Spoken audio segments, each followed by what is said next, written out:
Ano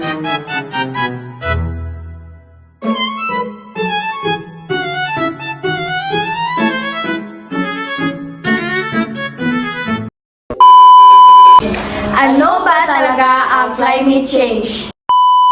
Ang climate change ay ang pagbabago ng klima o panahon dahil sa pagtaas ng greenhouse gases doon sa pagpainit ng mundo. Nagdudulot ito sa mga sakuna kagaya ng heat waves, baha at tagtuyot. Nagkaroon ito ng mas maraming bagyo at pagguho ng lupa. Nagkakaroon din ito ng epekto sa araw-araw ng kabuhayan ng tao.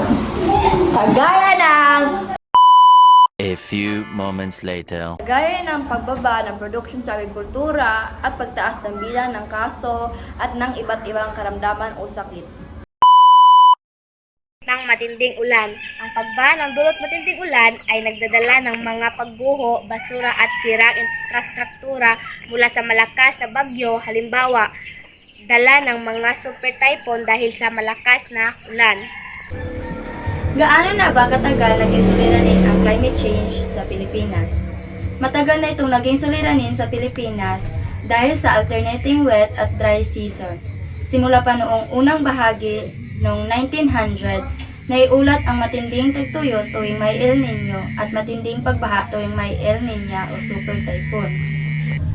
Mas lumala ito nitong huling mga dekada ayon sa pag-asa nitong huling 30 hanggang 40 taon. Mas madalas at mas matindi ang tagtuyot at pagbaha dahil sa climate change.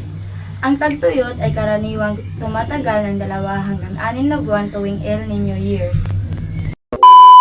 Matinding ulan o pagbaha na pwedeng mangyari sa loob ng ilang oras o hanggang ilang araw. Pero ang epekto nito ay sirang pananim. Baha sa kabahayan ay pwedeng tumagal ng ilang linggo o hanggang buwan. Dahil sa pagbago-bago ng pattern ng panahon, nagiging paulit-ulit ang cycle ng matagal na tag-init, kasunod ng sobrang dami ng ulan na lalong magpadala sa epekto sa kabuhayan at kalikasan. Bilang mamamayan, bahagi ako sa pagtanim ng puno at paglilinis ng kanal sa aming barangay upang makatulong sa pagpigil ng pagbaha. Nagsasagawa rin ako ng wastong pamamahala ng basura at pagbawas sa paggamit ng plastik para mabawasan ang polusyon at epekto ng climate change sa aming komunidad.